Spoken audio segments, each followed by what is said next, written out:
Oh, what up? How you guys doing out there today? This is your boy Roto Beast. I'm here to present you my NBA morning shoot around for Tuesday, November 5th.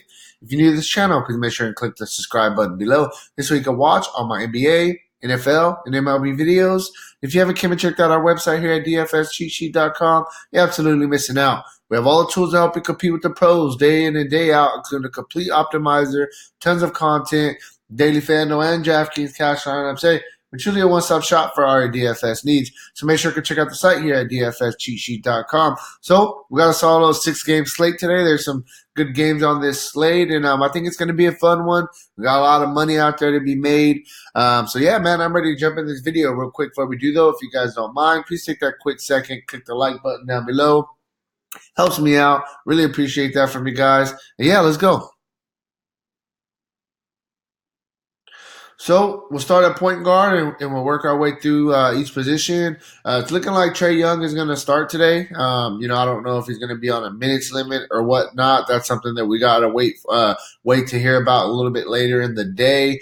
But Trae Young starting the season off hot. 9,200 I think is a it's not a give me price tag, but for what the guy's been doing, I definitely think it's fair. He does have some upside. The problem is, I will say, is the Spurs. They tend to be, more of one of the better defensive teams in the league under Greg Popovich. So it could be a little bit of a tough spot, especially if he's going against DeJounte Murray, who's a pretty good defensive point guard himself. But definitely think that Trae Young is in play today. Kemba Walker going against Cleveland. I think this is a great spot for all the Boston guys. Boston's a little bit injured right now. You got Jaylen Brown's out with the sickness. So it's opening up opportunities for other people. Kemba Walker, 3 straight games of scoring at least 30 points. That's what Kemba Walker does, man. The guy scores the ball, giving you a solid floor, going to play a bunch of minutes. Kemba Walker, I think, is a really good play on today's slate. Malcolm Brogdon coming over from Milwaukee last year. The guy's just been playing out of his mind, lights out. The guy, he's looking really, really good, looking like an all-star through, 6 games. We'll see if he can keep it up. But right now, playing very well, running the point guard very nicely out there in Indiana. So I think that Brogdon is another guy that you could definitely pay up for today. Then we will go. We'll go a little bit towards the mid tier. A couple guys I'm looking at. Terry Rozier going against Indiana. Rozier, he had a little bit. I'm not even gonna say a slow start, but a couple tough shooting games to start the season out. He's really starting to pick it up. He's a guy that we know fills up the stat sheet. We watched him a lot last year, and the year before when he filled in for Kyrie Irving. Rozier's a baller, 7,400. We need about 36 for him to hit value on this price tag. Definitely think that he could do that today. Then we'll look at Jamal Murray going against Miami. 6,500 is just a really good price tag for him. He's going to get, minutes, 30-plus minutes a game. He's a guy, the thing about him that I don't like, he's a little bit more scoring dependent. But 6,500 is a fair price tag. You just need 32 for value. He's averaging 31 fantasy points on the season. Then just get you a little value. A guy I think that he's been playing pretty well. A lot of people haven't really been paying attention, but Markelle Fultz, I think that he's a guy you can look. He's GPP plays strictly. Don't get me wrong, strictly GPP. But I think that he's a guy that you can look at, kind of differentiate yourself a little bit. All you need is 22 for value, and I feel that he'll give us 30 fantasy point upside. He's going to have, a breakout game. And like I said, man, this is strictly GPP. I'm not saying, go play Markelle Fultz in cash. I just think he's a guy that he's going to have a breakout game, and I want to be a guy to get him at, real low ownership and, have a chance to take out in a tournament. Moving to shooting guard, there's definitely some guys we can look at. Jimmy Butler, I would say he's in play, but I don't like this price tag going against a good Denver defense. That's what's kind of scaring me in this particular spot. I'm really going to start with DeMar DeRozan going against Atlanta. This is going to be an up and down game. This is a kind of game that DeMar DeRozan can excel in. 7,600, the price tag's down a little bit right now. And it's because, the production necessarily hasn't been the best. But, it's DeMar DeRozan, 7,600, going against a young Atlanta team in an up-tempo game. I think this is a spot that definitely suits DeRozan very well. You got Zach LaVine, and it's going to be another up-tempo game going against the Lakers. This should be a pretty fun game going back and forth. Both teams should be running. He's playing the minutes. He's their best scorer on this team. He's their best player, in my opinion, outside of marketing. But he's marketing a power forward. I like Zach LaVine. He has the ball in his hands a lot, and he's a great play today. Then we will go down. We'll go a little bit more to the mid tier. We mentioned that Jaylen Brown is out. You look for Marcus Smart to get another start. 5,600. I mean, as long as this guy's starting, he's going to play 30-plus minutes. You just put him in your lineup for cash game, then you move on. It's a free spot. Don't overthink it. Marcus Smart, definitely. He's a guy that's a really good cash game player today. We talked about Atlanta.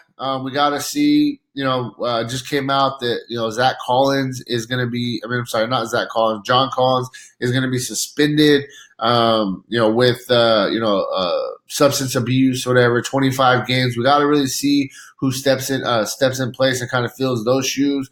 GPP only, but I think you can, look at Benbury.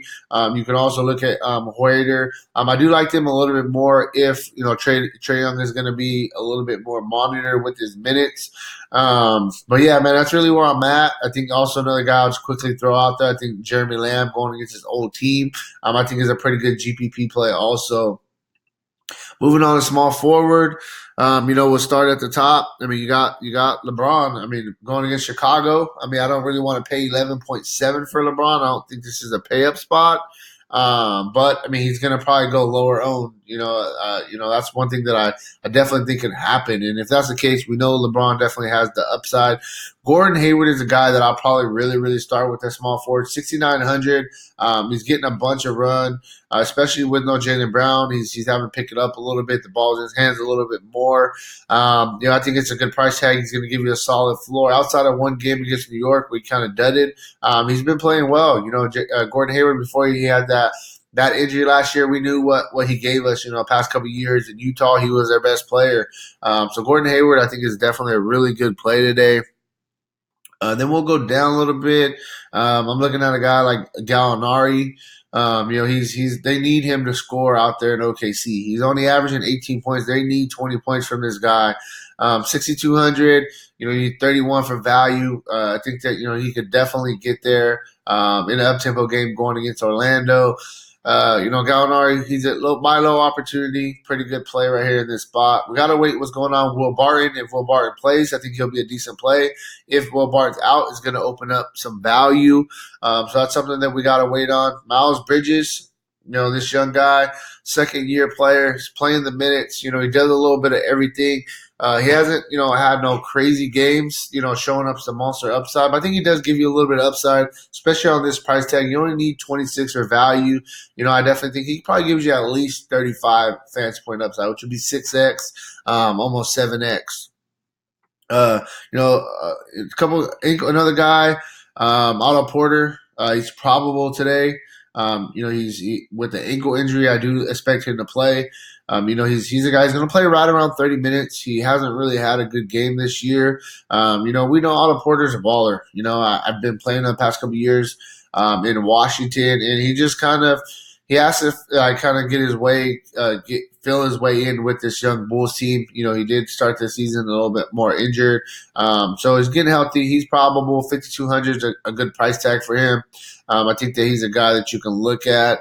And that's really where I'm at. You can, possibly a Rudy Gay as a cheaper play going against Atlanta. Maybe TJ Warren, but they're not really guys I'm really going to be targeting too much. Power forward, Anthony Davis going against Chicago. I love a big guys going against Chicago. If you're going to ask me, do I want to play LeBron or do I want to play Anthony Davis at the same price tag? Definitely got to go with Anthony Davis. There's value at other spots. And, I don't know if there's really crazy value right here actually there is value at the power forward spot also for your power forward spot number 2. But I just think you got to get Anthony Davis in. The guy's been playing out of his mind. Domantas Sabonis, he's a guy that we got to wait and see what happens. Game time decision with the calf injury. Gonna kind of stay away from that situation for now. Jason Tatum, the price tag's up. I don't really want to pay 8,300 for him. Marcus Aldridge, though, LaMarcus Aldridge, he's a guy, 7,700. I think he's in a good spot going against this Atlanta team. I mean, 2 of the past 3 games, he's had bad games, and he's too good of a player for this. We know he has some definite upside, but, these past couple games have kind of been holding his price down. 7,700 is a good price tag for him. We need 38 for value. He can definitely get there in the up-tempo game. And he's a guy, he's an athlete. He's not like a big dude who can't run.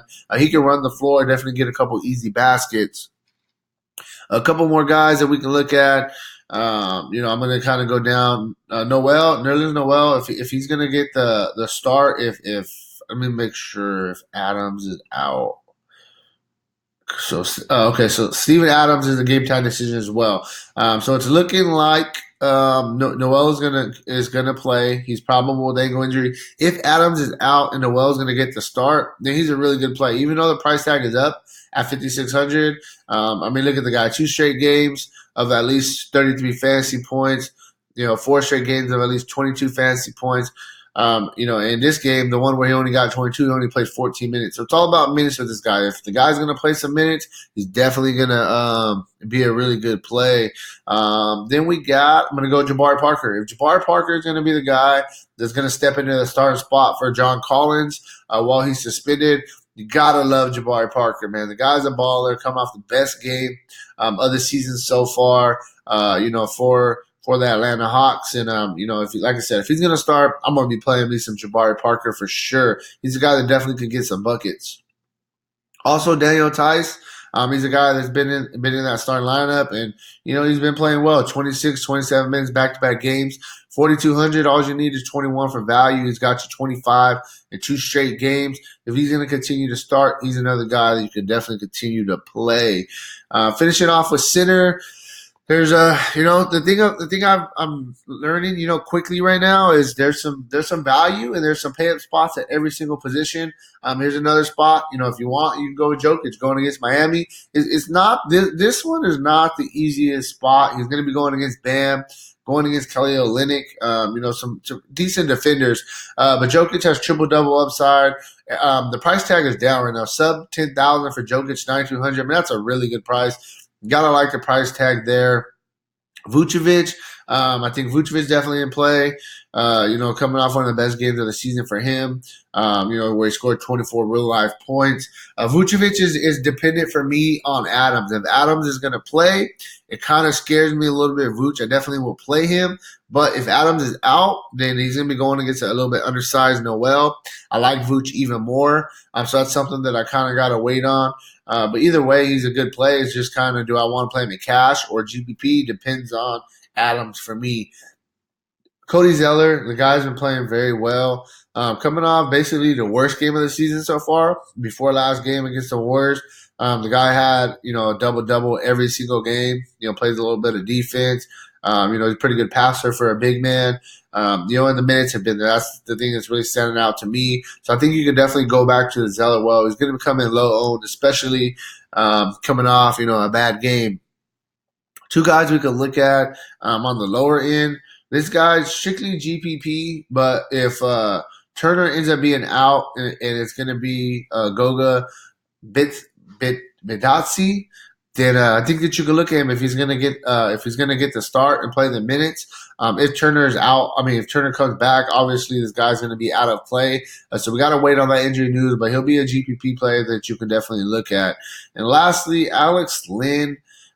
He is probable today with the rib injury. Alex Len's a guy that with John Collins out, I think that he'll get a couple extra minutes, and I think that he'll benefit. He'll get some extra rebounds. They'll need him. They'll need him in there a little bit more as the big guy presence. And at 4,300 price tag, we know the upside he's given us. Past couple of years, we've been playing him over and over, and he has 40 fantasy point upside. So I think Alex Len is a guy that you can look at as a kind of lower end, center play. So that's really where I'm at with this video. If you want a more in-depth analysis on today's slate, make sure to check out the site, dfscheatsheet.com. And hey, good luck on your guys' contest, all right? Peace out.